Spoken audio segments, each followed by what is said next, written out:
The Boston Red Sox are on the road to the World Series. And they got a helping hand last night from the opposing team's fans. Houston Chronicle reports an Astros fan says he did not interfere with Jose Altuve's potential tying home run in Game 4 of the AL Championship Series. Last night, Astros fan Troy Caldwell in orange was nearby when Mookie Betts of the Red Sox jumped to catch a long fly by Altuve, but it bounced off his glove. The umpire ruled fan interference and called the potential two-run homer an out. The Astros needed that two-run homer. The final score was 8-6 to the Red Sox. Okay, first of all, I don't think it's fair to call it fan interference, all right? The ball was coming right at him, all right? What is he supposed to do? Just sit there, be like, I hope he catches it, I hope he catches it. Ah! He didn't catch it, he didn't catch it.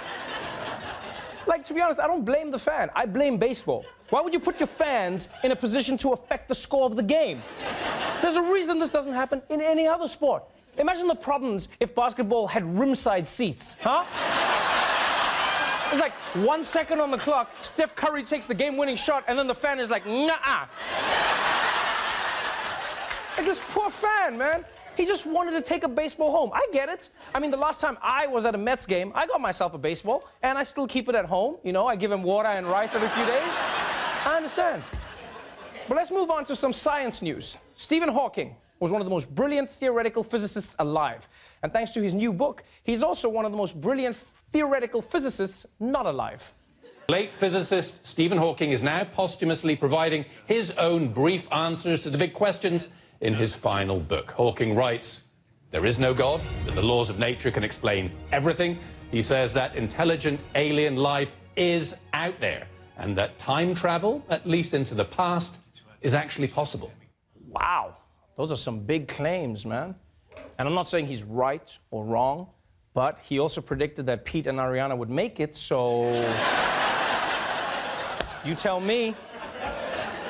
And you gotta admit, him saying what he said is pretty gangster, right? Because, I mean, he's saying there's no God right before he dies? No, because it's easy to say there's no God when you're young, but he was like 2 minutes from finding out. That's gangster. Like, for all he knows, he could die and then show up in heaven, and God will be like, "So, Stephen Hawking, can I have your autograph? I'm a big fan, man."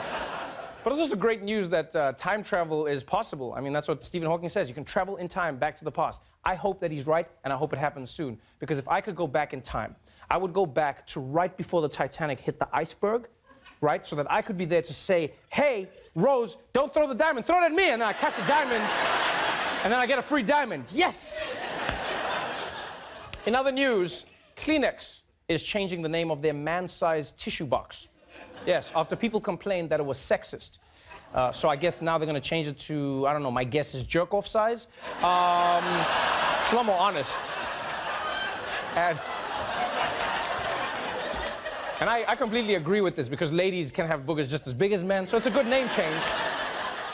Honestly, the only time I need a man-sized Kleenex is when I'm watching a sad movie, like Titanic. You know, I just sit there like, that poor diamond just getting thrown away.